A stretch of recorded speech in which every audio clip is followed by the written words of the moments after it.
थेट वार्ता चॅनलवर आपलं मनपूर्वक स्वागत आहे। मिरजमधील वानलेस हॉस्पिटल सुरू करणे हेच आमचे मिशन। केंद्रीय राज्यमंत्री रामदास आठवले।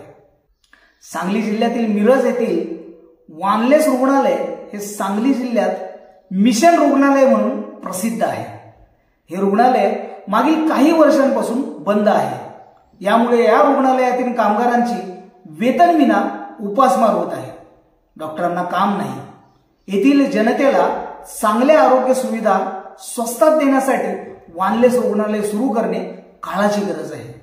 वानलेस हॉस्पिटल सुरू करणे हेच आमचे मिशन आहे, असा निर्धार रिपब्लिकन पक्षाचे राष्ट्रीय अध्यक्ष केंद्रीय सामाजिक न्याय राज्यमंत्री नामदार रामदास आठवले यांनी व्यक्त केला। मिरज येथील वानलेस रुग्णालयाला केंद्रीय राज्यमंत्री नामदार रामदास आठवले यांनी भेट देऊन रुग्णालयाची पाहणी केली। तसेच डॉक्टर आणि कामगारांची भेट घेऊन त्यांनी समस्या जाणून घेतल्या।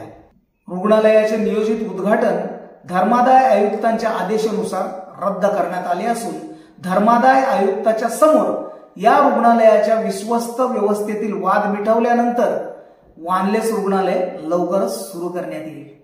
रिपब्लिकन पक्षाचे ईशान्य भारत प्रभारी विनोद निकाळजे यांच्या नेतृत्वातील टीम वानलेस रुग्णालय पुन्हा सुरू करण्यासाठी कार्यरत असलेले काम प्रशंसनीय आहे।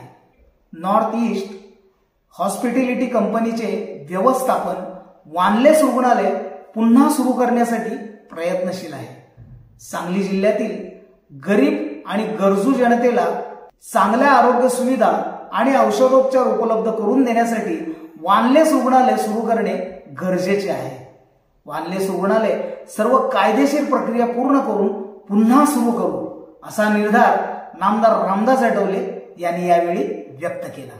यावेळी डिकीचे प्रमुख मिलिंद कांबळे, आसाममधून आलेले अल्फा संघटनेचे प्रमुख अनुप सेठिया, जनसुराज्य संघटनेचे महाराष्ट्र राज्य अध्यक्ष समित कदम, रिपब्लिकन पक्षाचे पश्चिम महाराष्ट्र अध्यक्ष अशोक गायकवाड, अण्णा वायदंडे, परशुराम वाडेकर, सांगली जिल्हा अध्यक्ष राजेंद्र खरात, संजय कांबळे, उत्तमदादा कांबळे, श्वेतपद्म कांबळे, डॉक्टर विजय मोरे, वानलेस रुग्णालय सुरू करण्याची मोहीम हाती घेतलेले रिपब्लिकन नेते विनोद निकाळजे आणि त्यांच्या पत्नी सौ Aruna Nikalje, Hitesh Shinde, bishop Andrew Rathod, bishop R.A. Salve, doctor Prabha Qureshi, कामगार नेते सतीश वायदंडे, नाना वाघमारे, लता वाघमारे आदी अनेक मान्यवर उपस्थित होते।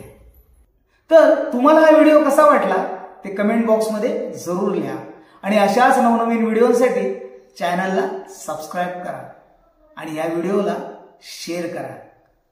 जय भीम, जय संविधान।